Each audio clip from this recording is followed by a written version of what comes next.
नमस्कार, मैं रवीश कुमार। अगस्त में 33 लाख लोगों की नौकरियां चली गईं। ये वो लोग थे जो नियमित सैलरी पर काम करते थे। जुलाई में करीब 48 लाख लोगों की नौकरियां चली गईं जो सैलरी पर काम करते थे। सिर्फ जुलाई और अगस्त में मिला दीजिए तो 81 लाख लोग बेरोजगार हो गए।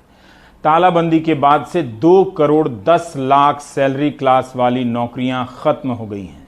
2 करोड़ 10 लाख लोग बेरोजगार हुए हैं। इसका ये मतलब है हम बिल्कुल नहीं जानते कि जिनकी नौकरियां जा रही हैं, चली गई हैं, उन पर क्या बीत रही है। जिस जुलाई और अगस्त में 81 लाख लोगों की नौकरियां गई हैं, उसी दौरान न्यूज़ चैनलों पर एक ही टॉपिक का लगातार कवरेज हुआ। आप उनके YouTube पेज पर जाकर देख सकते हैं। हम अपने दर्शकों के बारे में बहुत कम जानते हैं, वरना यह जाना जा सकता था कि नौकरी जाने के बाद लोग चैनलों पर क्या देखने लगे हैं। अर्थ जगत की खबरें देख रहे हैं या सुशांत सिंह राजपूत के नाम पर हर दिन बनाया जाने वाला झूठ का पहाड़, या फिर उन्होंने दुखी होकर समाचार पत्र या न्यूज़ चैनल ही देखना बंद कर दिया है। तालाबंदी के बाद से 2 करोड़ से अधिक सैलरी क्लास की नौकरी गई है। क्या 2 करोड़ लोग चेहरा विहीन हो सकते हैं? क्या उनकी कोई कहानी नहीं होगी? क्या उन्होंने अपनी कार बेच दी होगी? किराए का महंगा मकान छोड़कर सस्ते मकान में चले गए होंगे? शहर बदल लिए होंगे? फीस ना देने के कारण बच्चों के नाम कट गए होंगे? हम उनके अवसाद या नए अवसरों के बारे में कुछ भी नहीं जानते हैं। सरकार अपनी तरफ से बात नहीं करती है कि कितने लोगों की नौकरियां गई हैं। नौकरियों का डेटा तक नहीं आता। Centre for monitoring Indian economy का डेटा नहीं होता तो आप इस नंबर तक भी नहीं पहुंच पाते कि सैलरी क्लास पर क्या गुजर रही है। हमें कई बच्चों के पत्र आते रहते हैं कि पिता की नौकरी चली गई है, कॉलेज ने फीस बढ़ा दी है, फीस नहीं दे पा रहे हैं, आप कुछ कीजिए। 2 करोड़ लोगों की संख्या का भी महत्व अब नहीं रहा। Centre for monitoring Indian economy के महेश व्यास का कहना है कि 24 मार्च की तालाबंदी के बाद सबसे अधिक मार इसी क्लास पर पड़ी है, क्योंकि सैलरी क्लास में नौकरियां गईं तो वापस नहीं आई बल्कि जाती ही रहीं। अप्रैल में 12 करोड़ लोगों का रोजगार गया था, जिनमें से 9 करोड़ दिहाड़ी कमाने वाले थे। तालाबंदी खुलने के साथ साथ इनमें से बहुतों को काम मिलने लगा, मगर कमाई इनकी कम होती चली गई। ये वो लोग हैं जो ठेले पर फल सब्जी बेचते थे, पटरी पर दुकानें लगाते थे और दूसरे काम करते थे। 2019-20 के साल के अगस्त महीने में 8 करोड़ 60 लाख नौकरियां सैलरी क्लास की थीं। इस साल के अगस्त में यानी 2020 के अगस्त में आकर इनकी संख्या 6 करोड़ 50 लाख हो गई है। पिछले साल की तुलना में देखें तो 2 करोड़ 10 लाख सैलरी क्लास की नौकरी खत्म हो गई। सैलरी क्लास की तबाही का कोई दस्तावेज नहीं है। बैंक वाले लोन के लिए उनकी क्या हालत कर रहे हैं किसी को पता नहीं है। मिडिल क्लास की ना तो राजनीतिक शक्ति रही ना आर्थिक। जुलाई और अगस्त में 81 लाख लोगों की नौकरियां गई हैं और कहीं चर्चा नहीं, आहट नहीं।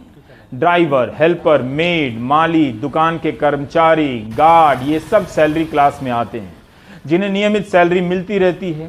तालाबंदी के बाद इन पर भी गाज गिरी है, मगर महेश व्यास के अनुसार 2 करोड़ की संख्या में ज्यादातर व्हाइट कॉलर जॉब वाले हैं, जो कंपनियों और फैक्ट्रियों में तरह तरह के काम करते हैं, सैलरी की नौकरियां करते हैं। अर्थव्यवस्था की रफ्तार के साथ सैलरी क्लास की रफ्तार नहीं बढ़ती है, क्योंकि बड़ी कंपनियां भी नियमित सैलरी की जगह ठेके पर काम करने वाले लोगों को रखती हैं। इसलिए अगर सैलरी क्लास की नौकरी गई है तो उनकी वापसी मुश्किल हो जाएगी। महेश व्यास ने आगे समझाया है कि भारत में जितने लोग कमाते हैं उनमें से 80% खेती और दिहाड़ी कमाने वाले हैं। 20 से 21% लोग ही नियमित वेतन पर काम करते हैं, जो कि बहुत कम है किसी अच्छी अर्थव्यवस्था के लिहाज से। 2016-17 में कुल कमाने वालों में से सैलरी क्लास 21.2% था। 2017-18 में बहुत मामूली वृद्धि होती है और यह 21.6% होता है। 2018-19 में 21.9% ही हो सका, लेकिन जब जीडीपी 4% की दर से बढ़ रही थी तो सैलरी क्लास घटने लग जाती है, 21.3% हो गई। यानी तभी से सैलरी क्लास पर बिजली गिरनी शुरू हो गई थी। सैलरी क्लास के जो लोग हैं उनकी नौकरियां धीरे धीरे जा रही है, लेकिन लगातार जा रही है। पहले जो नॉन सैलरीड क्लास के लोग थे, जो रोज के डेली वेज लेबर जो कहलाते हैं, पहले उनकी नौकरियां बहुत बड़े पैमाने पे गई थी। लेकिन जैसे लॉकडाउन धीरे धीरे कम होता गया, उनकी नौकरियां या उनका कारोबार फिर से शुरू हो गया। लेकिन जैसे कंपनीज बंद होने लगी या मंदी बढ़ने लगी, तो सैलरीड क्लास के लोगों की नौकरी धीरे धीरे और घटती चली गई। तो ये डेली वेज लेबरर्स को तो वापस अपना काम मिल गया, अपना कारोबार वापस मिल गया। लेकिन जो सैलरीड क्लास है, उनकी नौकरियां धीरे धीरे कम हो रही है। पहले अप्रैल में 1.70 करोड़ सैलरीड क्लास के लोगों की नौकरियां गई थी। अब वो तादाद 2 करोड़ के ऊपर हो गई। सैलरीड क्लास के लोगों के लिए स्थिति को सुधरने में काफी समय लगेगा, क्योंकि इसके लिए जरूरी है कि पहले इन्वेस्टमेंट शुरू हो। कंपनीज और सरकार दोनों मिलकर के काफी ढेर सारा निवेश करें। जब वो निवेश होगा तब कहीं जाकर के नौकरियों की बंदोबस्त होगा।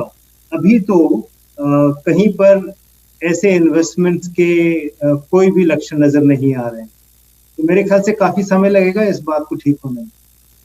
तो जो बिजनेस क्लास की जो एम्प्लॉयमेंट बढ़ रहा है, वो सैलरीड क्लास से अलग है। ये सैलरीड क्लास नहीं कहलाता है। ये बिजनेस क्लास के लोग वो हैं जो अपना खुद का कारोबार चलाते हैं। इनकी तादाद बहुत ज्यादा बढ़ी है पिछले 4 सालों में। इसके 2 प्रमुख कारण हैं। पहली बात तो यह है, जब किसी युवा को या किसी व्यक्ति को बहुत समय तक के लिए नौकरी नहीं मिलती है, या अच्छी नौकरी नहीं मिलती है, या अच्छे वेतन वाली नौकरी नहीं मिलती है, तो वो ये ज्यादा समझदारी समझता है कि वो खुद का कुछ कारोबार शुरू कर दे। तो एक प्रकार से वो नौकरी ना मिलने से हताश होकर के खुद का कारोबार शुरू करता है। तो पहली बात तो ये है। दूसरा कारण ये है कि सरकार ने पिछले कुछ सालों में नए एंटरप्रेन्योर्स को और प्रोत्साहन दिया है। उनको मुद्रा लोन्स उपलब्ध कराए थे। तो ये जो एंटरप्रेन्योर्स को डेवलपमेंट देने की बात सरकार ने की है, और वैसे नौकरियों की कमी के कारण, इन 2 चीजों के कारण एंटरप्रेन्योर्स की तादाद काफी बढ़ गई है। लेकिन ये लोग वैसे एंटरप्रेन्योर्स नहीं है जो औरों को नौकरी दे पाए। अभी तक उनमें वो क्षमता नहीं है। ये उतना ही कर सकते हैं कि अपने आप को कुछ देर के लिए बिजी रख सकते हैं, लेकिन ये कारोबार उतना बड़ा नहीं है कि और लोगों को भी उसमें नौकरी। महेश व्यास ने बताया कि लोग स्वरोजगार कर रहे हैं। तभी 2016-17 से लेकर 2019-20 के 4 साल के दौरान 5 करोड़ 40 लाख से 7 करोड़ 80 लाख स्वरोजगार करने वालों की संख्या हो जाती है, जिन्हें एंटरप्रेन्योर कहते हैं, उद्यमी कह सकते हैं। इतने उद्यमी हो गए, मगर ज्यादातर इनमें से छोटे ही उद्यमी थे। वो दूसरों को बहुत कम काम दे पाए। बेशक 6 करोड़ लोग फॉर्म भरते हैं, मगर उनमें से टैक्स देने वाले बहुत कम हैं। 4 करोड़ से अधिक करदाता ऐसे हैं जिनकी आय 5 लाख से कम है, और इस आय पर, यहां तक की आय पर कोई टैक्स नहीं लगता है। फरवरी 2020 में प्रधानमंत्री ने कहा था कि भारत में सिर्फ 1.5 करोड़ टैक्स देते हैं, और यही बात अगस्त में भी कही उन्होंने। 3 लाख लोग ही हैं जो 50 लाख से अधिक सालाना आय पर टैक्स देते हैं। 1 करोड़ से अधिक आय बताने वाले 2200 पेशेवर ही टैक्स देते हैं। आयकर विभाग ने भी तभी एक आंकड़ा दिया था कि 1 करोड़ करदाता ऐसे हैं जिनकी आय 5 से 10 लाख रुपए है सालाना। 46 लाख ही ऐसे करदाता हैं जिनकी सालाना आय 10 लाख से अधिक है। हम नहीं जानते कि जुलाई और अगस्त में जिन 81 लाख लोगों की नौकरियां गई हैं, उनमें से कितने इन श्रेणियों के हैं। जाहिर है अब नौकरियां जाएंगी तो टैक्स पर असर पड़ेगा, क्योंकि अब के बाजार में किस तरह की नौकरियां बनेंगी पता नहीं। जब पहले ही सैलरी वाली नौकरियां कम बन रही हैं, तो क्या इस वक्त आप उम्मीद कर सकते हैं कि सैलरी वाली नौकरियां बढ़ने लगेंगी? इसकी संभावनाएं इन हालात में बहुत कम नजर आती हैं। प्राइवेट कंपनियों में काम करने वाले कर्मचारियों के वेतन का एक हिस्सा ईपीएफओ कर्मचारी भविष्य निधि संगठन में जमा होता है। बेसिक और डीए का 12%। इतनी ही रकम कंपनी अपनी तरफ से कर्मचारी के खाते में डालती है। अब सरकार ने इसे 10% तक कर दी है ताकि कुछ पैसा और लोगों के हाथ में जाए। सरकार ने यह भी नियम बनाए हैं कि कुछ मामलों में नए कर्मचारियों के पीएफ का हिस्सा वो भी देगी। 10 साल तक पेंशन फंड में जमा करने वालों को ही पेंशन मिलती है, तब जब वे 58 साल के हो जाते हैं। ये राशि बहुत कम है। वैसे इस फंड से निकाले गए पैसे पर कोई टैक्स नहीं लगता। तालाबंदी के दौर में कर्मचारी भविष्य निधि संगठन के इन दफ्तरों ने एक शानदार काम किया है। आप जानते हैं कि देश भर में ईपीएफओ के 21 जोनल ऑफिस हैं, 135 क्षेत्रीय कार्यालय हैं। 80% दावे 3 दिनों के भीतर निपटा दिए गए हैं, ऐसा बताया गया है। 90% दावे 10 कार्य दिवस में ही निपटाए गए हैं। काम का बोझ अधिक हो जाने के कारण और अन्य जरूरी कारणों के कारण कुछ दावों को निपटाने में 20 दिन का समय लग जाता है, लेकिन ज्यादातर मामले 3 से 10 दिनों के भीतर निपटा दिए जाते हैं। 20 दिनों के भीतर इन्हें दावों को निपटाना पड़ता है। यह विभाग पूरी तरह से ऑनलाइन हो चुका है। ऑनलाइन ही आवेदन कीजिए और ऑनलाइन ही भुगतान हो जाता है। इस विभाग ने तालाबंदी के दौरान काम करते हुए 94 लाख से अधिक लोगों को पेंशन की राशि का भुगतान समय सीमा के भीतर किया है। भविष्य निधि संगठन के कर्मचारियों और अधिकारियों ने एक तरह से अच्छा काम किया, अपना काम किया। 1 अप्रैल से लेकर अब तक 35,445 करोड़ से अधिक की राशि का भुगतान कर दिया। श्रम मंत्रालय कह सकता है कि उसने अपना एक काम ठीक से किया है। एक इसलिए कहा कि इस मंत्रालय का एक और बड़ा काम था कि वह बताए कि कितने लोग बेरोजगार हुए हैं, कितने लोगों की नौकरियां आई हैं या दी जा रही हैं। यह सब कोई जानकारी नहीं मिलती है, लेकिन उसके इस एक अच्छे काम से ही इस सवाल का छोटा सा जवाब मिल जाता है। 1 अप्रैल से 94 लाख से अधिक लोगों ने ईपीएफओ से पैसा निकालने का आवेदन किया है। 94 लाख से अधिक। इनमें से ज्यादातर वो लोग हैं जो 15,000 रुपए से कम कमाते हैं। अप्रैल से अगस्त के बीच कुल दावों में से 55% कोविड एडवांस के रूप में थे, 31% बीमारी से संबंधित थे। 75% कोविड एडवांस और 79% बीमारी के दावे 15,000 से कम के स्लैब वालों के थे। पिछले साल अप्रैल अगस्त की तुलना में इस साल इसी दौरान 32% अधिक दावे निपटाए गए हैं। पिछले साल की तुलना में 13% अधिक राशि भी दी गई है।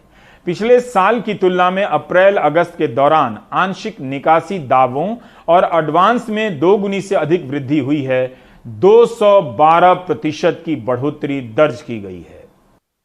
हमारे सहयोगियों ने कर्मचारी भविष्य निधि संगठन के दफ्तरों के पास जाकर पता लगाने का प्रयास किया कि जो लोग पैसा निकालने आ रहे हैं उन पर किस तरह आपदा आई है। क्या उनके पास इस आपदा में यही एकमात्र अवसर बचा था? क्या इसी आपदा के कारण वे पैसे निकाल रहे हैं? क्योंकि सारा काम ऑनलाइन होता है, इसलिए हमारे सहयोगियों को दफ्तरों के बाहर कम लोग मिले। 52 साल के द्वारका प्रसाद बीएचईएल में लगभग 20 साल नौकरी कर चुके हैं। ठेके पर काम करते थे, कोरोना आते ही नौकरी चली गई। अब भविष्य निधि के पैसे निकालने आए हैं ताकि खर्च निकल सके। जिस दिन से लॉकडाउन हुआ उसी दिन से बैठा हूँ सर। 9,000 सैलरी मिलती थी कट पीट के। पढ़ाई लिखाई बच्चों का सर करना है, अभी स्कूल बंद है। सर लोग बोल रहे हैं काफ़ी किताब कोर्स खरीद लो, पैसे नहीं सर, कहाँ से खरीदें? इसलिए पीएफ निकाल रहे हैं। घर में खाने पीने की प्रॉब्लम हो रही सर। 3, 4, 5 महीने हो गए घर बैठे हुए हैं। गहने मिसेज के रख के खा रहे हैं, बच्चे लोगों को खिला रहे हैं, पेट पाल रहे हैं। क्या करें सर, नौकरी कहीं मिल नहीं रही सर अदर जगह। 38 साल के सुभाष यादव स्वास्थ्य विभाग में संविदा पर थे। पिछले महीने नौकरी चली गई। बच्चों की फीस भरनी है, दोस्तों से कर्ज लिया है। सोच रहे हैं पीएफ के पैसे मिले तो उधार चुकता हो। तनख्वाह में ऐसे 9,300 रुपये। अच्छा। हाँ, और पीएफ कटता था हमारा करीबन 1,200 रुपये, 1,281 रुपये समथिंग। तो कितने साल काम कर पाए आप? सर मैं 1.5 साल काम किया मैंने। फीस है सर, मम्मी की तबीयत ख़राब है, मकान का किराया देना है। अब इस लोग मतलब इस महामारी के चक्कर में सब कहीं ना नौकरी लग रही ना कुछ हैगा। उधारी इतनी हो गई है कि जिसकी कोई हद नहीं है। करीब उधारी मेरे पास 30,000 रुपये तो उधारी हो गई है। प्राइवेट नौकरी काम करने वाला व्यक्ति कहाँ से क्या करेगा? वेंकटेश की कुछ महीनों पहले शादी हुई। 3-4 कंपनियों में काम कर चुके हैं। फिलहाल नौकरी है नहीं। ये भी चाहते हैं कि पीएफ के पैसे मिल जाएं तो जिंदगी थोड़ी आसान हो। लॉकडाउन के उसमें पेमेंट भी नहीं मिलता था और अभी घर चलाने के लिए सर पैसे की ज़रूरत पड़ रही है। और अभी 3 महीने हुए हैं शादी करके। दोस्त फ्रेंड इनसे ही उधार लेके चला रहा हूँ काम। ब्याज वगैरह भी देना पड़ रहा है? सर ब्याज तो नहीं, लेकिन क्या है कि फ्रेंड सर्कल में क्या है कि कब मांग ले उनको तो वापस करना पड़ेगा ना, जब भी वो मांगेंगे तो। ये है कि स्थिति इतनी टाइट है कि अगर ऐसे ही चलता रहा तो सोसाइटी करना पड़ेगा सर, क्योंकि क्या है कि यहाँ से पीएफ का पैसे भी नहीं निकल रहा है, ऊपर से जॉब लेस हैं और शादीशुदा हैं, बहुत समस्या है सर। हालांकि ईपीएफओ ने कोविड-19 एडवांस स्कीम की सुविधा के तहत निजी संस्थान के कर्मचारियों को भी अग्रिम राशि दी है। अप्रैल से अगस्त तक 36,487 कर्मचारियों ने ऑनलाइन आवेदन किए थे, जिन्हें 68 करोड़ 27 लाख रुपए दिए गए। 5 महीने में क्षेत्रीय कार्यालय में लगभग 81,000 आवेदन आए और लगभग 251 करोड़ 69 लाख रुपए की दावा राशि दी गई। ऑनलाइन जानकारी सुधरवाने के लिए 20,000 सदस्यों ने फॉर्म भरे।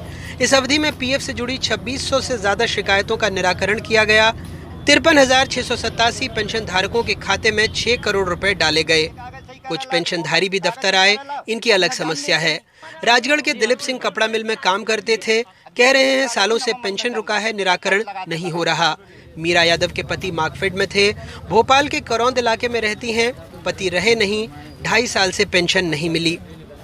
तो पेंशन शुरू ही नहीं हुई? नहीं हुई, बनी नहीं, 1 साल हो गई। कितने की पेंशन आनी थी लगभग? अब जो भी बनेगी तो अंदर से पता पड़ेगा, 2,000 बने 2,500 बने, अब मैं कैसे बता दूं आपको। कितने लोग हैं आपके घर में? कितनी दिक्कत हो रही है बगैर पेंशन के? अरे दिक्कत लॉकडाउन में एकदम बेसिक कोई काम ही नहीं है, लड़के भी नहीं है, अब कहीं मजदूरी भी नहीं करते, ठेला भी निकालने नहीं सके। 1 क्विंटल को गेहूँ मिल रहा है, वही खा रहा है घर में बैठ के। कहाँ से आते हैं आप? ब्यावरा से आता हूँ, मैं गाँव में रहता हूँ। अब क्या काम क्या है आपको? अरे साहब पेंशन का। हाँ। क्या कह रहे हैं, कब से पेंशन बंद है? 2.5 साल हो गए। 2.5 साल से बंद। कितने की पेंशन है आपकी? 1,012 हो गई अब। 1,1200 हो गई अब। हाँ बस। तो क्यों बंद कर दी थी पेंशन? 36,000 करीब बैठेगा, 36,000 रुपए पेंशन अभी टोटल अभी तक जो बची है। क्यों बंद कर दिया था, क्या अब क्या मालूम बेटा। प्रधानमंत्री नरेंद्र मोदी के आत्मनिर्भर भारत पैकेज के बाद सरकार ने कई ऐलान किए। इसमें भी ईपीएफओ खाता धारकों को राशि निकालने की सहूलियत दी गई थी, लेकिन ये हड़बड़ी देखकर पता लगता है अर्थव्यवस्था में कितनी बड़ी गड़बड़ी हो चुकी है। लॉकडाउन की सबसे ज़्यादा मार छोटे बड़े उद्योग धंधों पर पड़ी है, श्रमिकों पर पड़ी है, कर्मचारियों पर पड़ी है, और यही वजह है कि इस भविष्य निधि दफ्तर से बड़ी तादाद में लोग जो अपनी अनमोल बचत है उसका पैसा निकालने आए हैं, और ये हमारी अर्थव्यवस्था की स्थिति को बताता है। भोपाल से कैमरा पर्सन रिजवान खान के साथ अनुराग वारी, एनडीटीवी इंडिया। मुनिराज बीना जयपुर के एक होटल में सुपरवाइजर थे। 24,000 रुपये महीना कमाते थे। लॉकडाउन में पर्यटन का कारोबार चौपट हो गया तो नौकरी चली गई। अब दूसरी जगह आधे पैसों पर नौकरी करने को मजबूर हैं। इतने पैसों में घर चलाना मुश्किल है, ऊपर से बच्चों की फीस भी भरनी है, लिहाजा अब ईपीएफ में पड़े 1.5 लाख रुपयों का ही सहारा है। बच्चों की बुक्स वगैरह लाने के लिए प्रॉब्लम हो रही है, पैसे है नहीं। अभी पीएफ के ऑफिसों में चक्कर काटते हैं तो पीएफ के ऑफिसों में वो कोई बात करता है, कोई नहीं करता है। अभी तनख्वाह से बिल्कुल काम नहीं चल रहा। बच्चों को घर का खाना भी है, घर की सारी परचूनी की प्रॉब्लम है, कपड़े भी है, उनको साबुन भी है, तेल भी है। अभी मेरे पास में 1-2 लाख रुपए है करीब। मैं होटल लाइन में जॉब करता था शुरू से, और वही पैसा मेरे पास में, वही पैसा निकल नहीं पा रहा मेरा अभी, तो बहुत बड़ी प्रॉब्लम हो रही है। जयपुर के ही आशीष एक अस्पताल में रिसेप्शनिस्ट हैं। लॉकडाउन में नौकरी तो नहीं गई, लेकिन तनख्वाह 2 महीने में एक ही बार मिल रही है। इन दिनों बच्चे बीमार हैं, अस्पताल में भर्ती हैं। ऑपरेशन के लिए 20,000 रुपए की जरूरत है। ईपीएफ में 26,000 रुपए पड़े हैं, उन्हें ही निकालने आए हैं। मुझे अभी कम से कम 20,000 रुपये की ज़रूरत है, और मेरे प्रोविजन, मेरे जो पीएफ है अकाउंट में है उसमें 26,000 रुपये हैं, और वो फाइनली सेटल मैं करवाना चाह रहा हूँ। क्या बच्ची को क्या प्रॉब्लम है? मेरी बच्ची अभी 1.5 साल की है। वो गिर गई थी बेड से रात को, तो उसके सिर में कुछ चोट आई है, तो आज उसका ऑपरेट होना है, सिर का ऑपरेशन होना है, उसके लिए मुझे पैसा देना था। मनु गुप्ता के पास एमटेक की डिग्री है, लेकिन नौकरियों का हाल देखिए। लॉकडाउन से पहले भी 27,000 रुपया महीना ही कमा पा रहे थे। नौकरी करते 1 साल ही हुआ था कि लॉकडाउन हो गया, नौकरी छोड़ने को कह दिया गया। मैम अचानक से लॉकडाउन हो गया तो मैम सारी की प्लानिंग बिगड़ गई, और मैम सैलरी थी नहीं, तो फिर मैम कहाँ से लाते? मैम किसी से लेते थोड़ा ना। तो मैम हमारा जो प्रोविडेंट फंड था उससे हमने निकाले पैसे, और उससे हम अपनी जो है डिमांड्स थी जो पहले की, उसको फुलफिल कर रहे थे। तो आपका जो पहले सैलरी थी अब कितनी हो गई है? मैम पहले मेरी थी मैम 27,000 थी, और अब मैम 12,000 है। और क्या क्वालिफिकेशन है आपका? मैम एमटेक हूँ मैं मास्टर्स हूँ, और वर्क इन MNIT। ये हाल पूरे राजस्थान का है। जो लोग कहीं नौकरी करते थे उनमें से अधिकतर अब ईपीएफ में जमा पैसे के भरोसे हैं। यही वजह है कि ईपीएफ दफ्तरों के बाहर ऐसे लोगों की भीड़ लगी है। राज्य के 9 जिलों के आंकड़ों के मुताबिक ईपीएफ निकालने वालों की एप्लीकेशन पिछले साल के मुकाबले 50% बढ़ गई है। जयपुर रीजन के ही 9 जिलों के आंकड़ों के मुताबिक पिछले साल 1 अप्रैल से 8 सितंबर के बीच 1,45,631 लोगों ने ईपीएफ निकालने के लिए अर्जी दी और 339 करोड़ रुपए निकाले, जबकि इस साल 1 अप्रैल से 8 सितंबर तक 2,35,991 लोगों ने ईपीएफ निकालने के लिए अर्जी दी और 421 करोड़ रुपए निकाले। राजस्थान में पर्यटन से जुड़ी 30 से 40 लाख नौकरियां चली गईं और कारोबार पिछले साल के मुकाबले 6 से 8% ही रह गया। इन हालात में अधिकतर लोगों के पास जमा पूंजी के नाम पर ईपीएफ ही था, वो भी उन्होंने निकाल लिया है। आगे पता नहीं क्या होगा। जयपुर से हर्षा कुमारी सिंह की report, NDTV India. Saurabh Shukla Noida गए, वहां के भविष्य निधि संगठन के दफ्तर। पता चला कि कोरोना काल में 2,500 कंपनियों ने प्रोविडेंट फंड के पैसे जमा नहीं कराए। 2,500। यह आंकड़ा बताता है कि कंपनियों पर क्या बीत रही है, लेकिन काम करने वाले कर्मचारियों पर क्या बीत रही है उसका पता एक और आंकड़े से चल जाता है, जो कि उसी दफ्तर से मिला। 1,60,000 लोगों ने तालाबंदी के दौरान 442 करोड़ की राशि निकाली है। अमित कपूर पेशे से लेबर अधिवक्ता हैं। कोरोना संकट के दौरान उन्होंने सैकड़ों मजदूरों को उनके पीएफ फंड से स्पेशल एडवांस की रकम निकलवाने में मदद की। अब खुद आर्थिक संकट की वजह से कोरोना स्पेशल विड्रॉल स्कीम के तहत आवेदन करना पड़ा है। और अमित, आपने भी आवेदन किया 10 दिन पहले? हाँ जी, हाँ जी, हाँ जी। मेरा ही पैसा आ गया। हाँ जी, अब तो पैसा वापस भी आ गया? आ गया जी, हाँ जी। डीपीएस गाजियाबाद की कर्मचारी रही कविता पाल भी अपने पति सुंदर पाल के साथ ईपीओ दफ्तर आई हैं। बेटे के बीमारी की वजह से नौकरी छोड़नी पड़ी। कोरोना संकट के दौरान 3 महीने तक पति को काम नहीं मिला। पीएफ के लिए आए हम। पीएफ के लिए आए? हाँ जी। तो मतलब अभी पैसे की जरूरत थी, इसलिए आपने आवेदन किया? जी हाँ। सर, हमारा जो लड़का बीमार है बहुत ज़्यादा, हमने 1 महीने से कोशिश कर रहे हैं, लेकिन अब 1 महीने के बाद में रिजल्ट ये लिखा कि हमने जो ऑनलाइन फॉर्म भरा था वो बस 4,000 रुपये निकल पाया है कुल, और हमें पैसे की बहुत ज़्यादा ज़रूरत है। श्रम मंत्रालय के ताज़ा आंकड़ों के मुताबिक अप्रैल से अगस्त 2020 के दौरान ईपीएफओ ने कुल 94,41,000 निकासी आवेदनों का निपटारा किया। इन 4 महीनों में 35,445 करोड़ की राशि पीएफ धारकों ने निकाली। ये अप्रैल अगस्त 2019 के मुकाबले 32% ज्यादा है। सिर्फ नोएडा में 2,500 कंपनियां हैं जिन्होंने पिछले 5 महीनों में, जिन्हें कोरोना काल भी कहते हैं, उसमें अपने एम्प्लॉयज़ का ईपीएफ जमा नहीं किया, यानी उनका प्रोविडेंट फंड नहीं दिया है, जिसके चलते अब श्रम मंत्रालय ने इन कंपनियों को नोटिस भेजा है। और इन कंपनियों का कहना है कि हमने 5 महीने में काम ही नहीं किया है, तो हमारे पास पैसे ही नहीं है सैलरी देने के, तो हम पीएफ कहाँ से जमा करेंगे। शैलेंद्र नोएडा की ओरिएंट कंपनी में काम करते थे। 12,000 रुपए वेतन था। 5 महीने पहले कंपनी ताला बंद करके भाग गई, तब से पैसा नहीं मिला।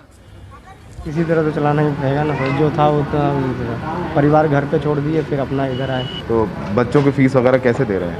सर फीस तो अभी बच्चा स्कूल जा ही नहीं रहा, तो फीस कहाँ से देंगे? अब तो लास्ट सहारा सर पीएफ ही है ना सर। यही कहानी उमा की भी है। उमा को ग्रेटर नोएडा की एक कंपनी ने नौकरी से निकाल दिया है। सिर्फ 8,000 रुपए वेतन था। पिछले 5 महीने से बच्चों की फीस नहीं जमा कर पाई हैं। हाँ, पूछ रहे हैं, मैसेज आ रहे हैं, भरा ही न रहे, पैसा ना तो कहाँ से भरेंगे। अब पीएफ निकाल के अब जमा करेंगे। हाँ, फीस तो है 2,000 रुपये एक बच्चे की जा रही मेरे। 20,000 के आसपास होगी। हाँ। तो 30,000 रुपये निकालेंगे तो 20,000 बच्चों की फीस जमा करेंगे और 10,000 रुपये में बच्चों बिजली के बिल भरेंगे। बिजली का बिल भरेंगे। 94 लाख से ज्यादा मामलों का निपटारा एक बड़ा और महत्वपूर्ण संकेत है कि देश में आर्थिक संकट का दायरा कितना बड़ा है। नोएडा से सौरभ शुक्ला और गाजियाबाद से शशिकांत झा के साथ हिमांशु शेखर, एनडीटीवी इंडिया। वाराणसी के पीएफ दफ्तर में इन दिनों कोविड काल में नौकरी जाने या वेतन न मिलने की वजह से लोग अपने पीएफ के पैसे निकालने के लिए आ रहे हैं। इनकी संख्या आम दिनों से लगभग 50% ज़्यादा है। पीएफ दफ्तर के पास ही जन सेवा केंद्र में मेरी मुलाकात चुन्नी देवी से हुई। जो चौसठी घाट के पास ठेकेदार के यहाँ निजी तौर पर सफाई का काम करती हैं। कोविड काल में इन्हें तनख्वाह कम मिली तो अब अपना पीएफ निकालने आई हैं, क्योंकि बेटी की शादी करनी है, आमदनी का कोई दूसरा जरिया नहीं है, तो पीएफ का ही सहारा है। पीएफ निकालना, लड़की का शादी करना है ना। हाँ। इसीलिए निकालना है। अच्छा, तो अभी तो नौकरी चल रही है ना? हाँ, नौकरी चल रहा है तो निकालेंगे तभी ना, लड़की की शादी करेंगे। कैसे करेंगे, इस समय तो लॉकडाउन भी लगा, पैसा भी नहीं है। जनसेवा केंद्र के संचालक विकास शुक्ला ने बताया कि इस पीएफ दफ्तर के लिए उसी इमारत में उनके 4 जनसेवा केंद्र चलते हैं, जिनसे यहाँ लोगों की समस्याओं का निदान करते हैं। यहाँ पे हमारे यहाँ बहुत दूर दूर से लोग आते हैं, जैसे कि सिंगरौली हो गया, मध्य प्रदेश, गाजीपुर, मतलब अलग अलग जगहों से। इस समय बहुत ज़्यादा लोग, लगभग लॉकडाउन के पहले की अपेक्षा 80% ज़्यादा लोग इस समय निकालने के लिए आ रहे हैं पैसा। यही चीज़ है कि नौकरी चली गई है, घर में शादी है, पैसे की बहुत नीड है, तो उस हिसाब मतलब बहुत सारी एक्सक्यूज़ उन लोगों के पास रहती है। पीएफ दफ्तर के नीचे गार्ड के पास ऑनलाइन बातचीत करने की सुविधा है, जहां लोगों की समस्याओं का ऑनलाइन बातचीत करके समाधान किया जाता है। पीएफ के आंकड़े देखें तो कोविड काल में नौकरी जाने के बाद मार्च में 1230, अप्रैल में 809, मई में 504, जून में 842, जुलाई में 1272 और अगस्त में 911 लोगों ने नौकरी जाने पर पीएफ से पैसा निकाला। सरकार ने कोविड क्लेम के लिए नौकरी में रहते हुए एडवांस की जो सुविधा दी थी, उसके तहत 9,681 लोगों ने 18,64,82,050 रुपए का एडवांस भी लिया। नौकरी करने के दौरान अगर उसको कुछ पैसे की ज़रूरत है, उसमें एडवांस की सुविधा मिलती है। वो 3 कामों के लिए मिलती है, एक तो हायर एजुकेशन, मकान बनाने के लिए और शादी करने के लिए। अगर इन 3 ज़रूरतों के लिए उसको पैसे की ज़रूरत है तो उसके क्लेम फॉर्म को स्क्रूटनी करके कितना % उसको एडवांस दिया जा सकता है, वो उसको एडवांस मिल जाता है उसके पीएफ अकाउंट से। ये नौकरी करने के दौरान है। ये 2 तरह के पैसे वो पीएफ से विड्रॉ कर सकता है। तीसरा पेंशन का है, जो कि रिटायरमेंट के बाद मिलती है। तो 2 महीने का जो वेटिंग पीरियड है नौकरी जाने के बाद, ये बहुत इंपॉर्टेंट है, बहुत ही महत्वपूर्ण है। भविष्य निधि के आंकड़े बताते हैं कि लोगों का भविष्य कोरोना काल और बेरोजगारी की वजह से किस कदर और कितना बिगड़ा है। और सबसे ज़्यादा चिंता उन्हें इस बात की भी है कि अगर इस आखिरी बचत के बाद भी उनकी हालात नहीं सुधरी तो क्या होगा। वाराणसी से अजय सिंह, एनडीटीवी इंडिया। दरअसल रोजगार के सवाल को फेसलेस बना दिया गया है, चेहरा विहीन। आंकड़ों में बेरोजगारी दिखती है, मगर वो इंसान नहीं दिखता जिस पर बेरोजगारी गुजरती है। सोचिए, लोग दिन रात टीवी चैनलों के स्क्रीन पर बनाए गए बक्से में भरे होते ऐसे लोग और अपनी बात कह रहे होते, तो आप आज का समय किस तरह से देख पाते। हमारे सहयोगियों ने आज दिन भर अलग अलग जगहों में ऐसे ही लोगों से बातें की। हमने इन सभी के लिए एक बक्सा बनाया है, आप आवाज सुनिए बस। अगर आप उन 2 करोड़ लोगों में से हैं जिनकी नौकरी चली गई है, तो आप भी बोलिए। इस समय में दर्ज होना बहुत जरूरी है। जब आप दर्ज होंगे तभी समय का दस्तावेज बन सकेगा।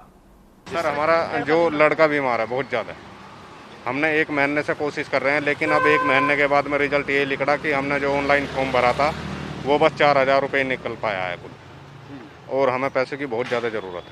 बिल्कुल ये लगा लो, लॉकडाउन में पैसे नहीं है, आदमी के रोजगार छूट गए हैं।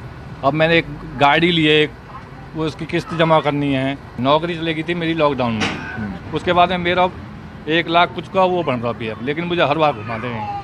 हाँ, पैसे की ज़रूरत है मुझे, बिजली का बिल भरना है एक्चुअली, बच्चों की स्कूल की फीस भी जमा करने को, 4-5 महीने की बाकी है। तो 30,000 रुपये निकालेंगे तो 20,000 बच्चों की फीस जमा करेंगे और 10,000 रुपये में बचो बिजली के बिल। बिजली का बिल भरेंगे। तो कंपनी में काम नहीं है? नहीं सर। 5 महीने कैसे चला रहे हैं काम शैलेंद्र जी?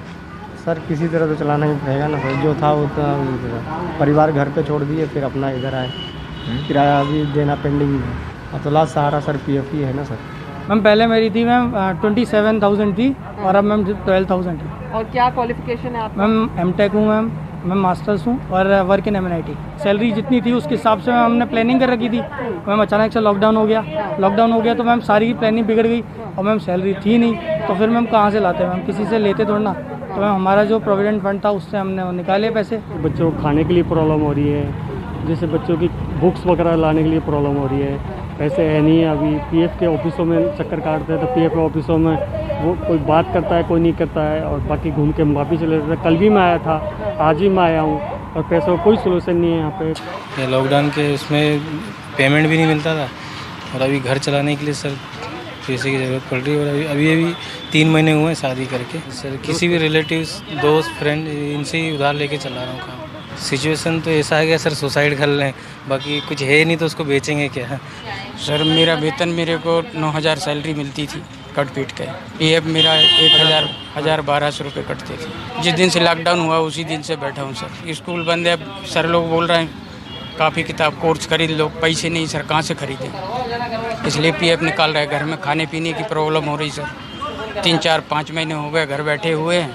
लोगों की नौकरियां जा रही हैं। दुनिया भर के कई बड़ी अर्थव्यवस्थाओं ने करोड़ों ऐसे लोगों को पैसे दिए हैं, बेरोजगारी भत्ता दिया है जिनकी नौकरियां गई हैं। ये पैसा लोन के रूप में नहीं दिया गया है। भारत सरकार दावा करती है कि प्रधानमंत्री गरीब कल्याण योजना के तहत करोड़ों गरीबों को फ्री गैस सिलेंडर दिए गए, किसान सम्मान निधि की राशि दी गई, जनधन खाते में 500 रुपए दिए गए, नवंबर तक अनाज दिया गया। वित्त मंत्री ने कल आंकड़े जारी किए कि योजना के तहत 42 करोड़ गरीब लोगों को 68,820 करोड़ की सहायता मिली है। लेकिन मिडिल क्लास और सैलरी क्लास का क्या? उसके नुकसान की भरपाई कैसे होगी? राहुल गांधी लगातार वीडियो बनाकर अर्थव्यवस्था के संकट और अपनी तरफ से उपाय की पेशकश कर रहे हैं। कहते हैं कि सरकार न्याय योजना लागू करे, लेकिन क्या -24 जीडीपी वाली सरकार ऐसा कर सकती है? प्रधानमंत्री जी ने कहा कि 21 दिन की लड़ाई होगी।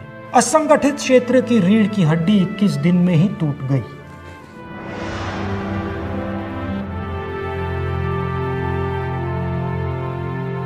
लॉकडाउन के बाद खुलने का समय आया, और आप देखिए कांग्रेस पार्टी ने एक बार नहीं अनेक बार सरकार से कहा गरीबों की मदद करनी ही पड़ेगी, न्याय योजना जैसी एक योजना लागू करनी पड़ेगी, बैंक अकाउंट में सीधा पैसा डालना पड़ेगा।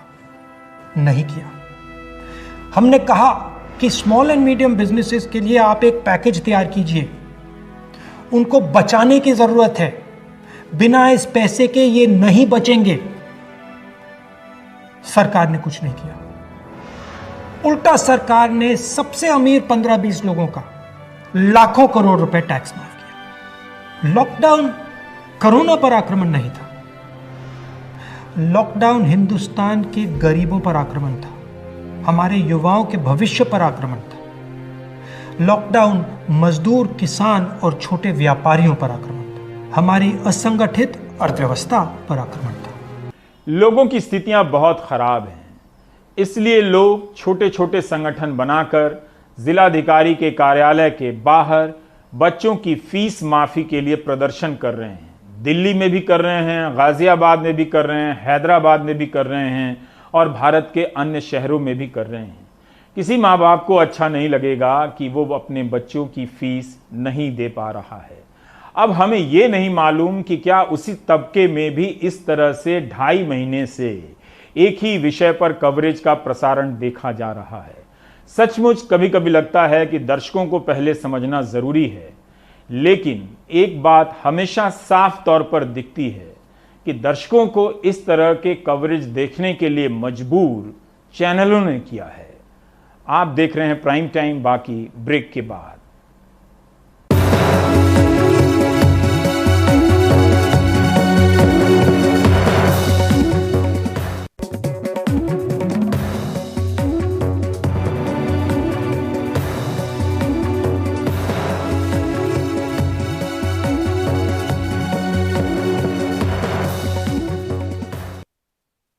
प्लाज्मा को लेकर बड़े बड़े दावे किए गए। अब आईसीएमआर ने अपनी एक रिपोर्ट जारी की है कि प्लाज्मा के इलाज से कुछ भी नहीं होता है, इसका असर नहीं है। शरद शर्मा की ये रिपोर्ट देखिए।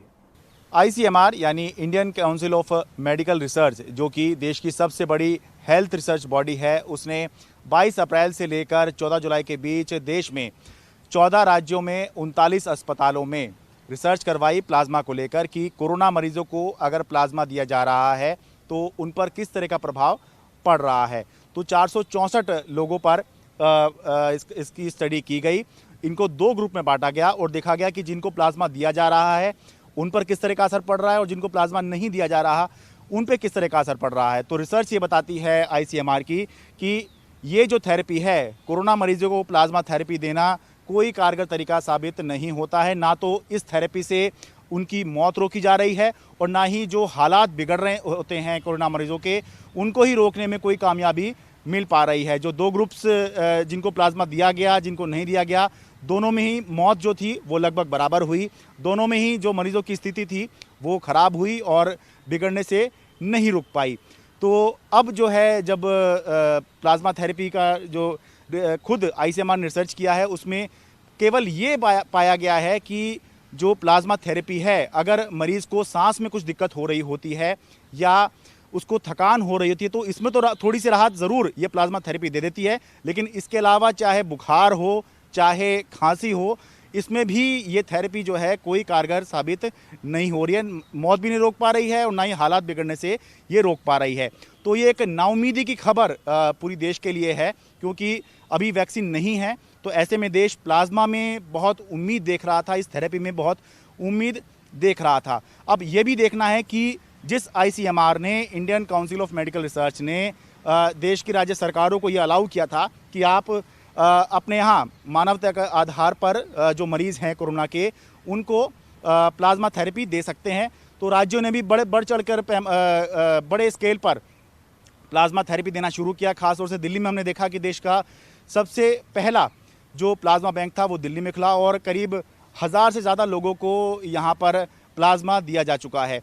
तो सबसे पहले तो क्या अब ICMR जो खुद ही ICMR ने अलाउ किया था कि आप दे सकते हैं, क्या वो खुद ही अपनी जो एडवाइजरी थी, जो अपनी सलाह थी, उसको वापस लेगा और सभी राज्यों को कहेगा, अस्पतालों को कहेगा कि ये जो थेरेपी है ये कारगर नहीं है, ये आप मत दीजिए। तो हमें ICMR के पक्ष का भी इंतज़ार है। साथ ही साथ जब ICMR अपना पक्ष साफ कर देगा तो उसके बाद हमें देखना होगा कि जो राज्य सरकारें हैं वो इस पर किस तरह से रिएक्ट करेंगी, क्योंकि राज्य सरकारों ने भी क्योंकि और कोई तरीका था नहीं, तो ऐसे में प्लाज्मा पर भी उन्होंने जो है काफ़ी काम किया, इन्वेस्ट किया है।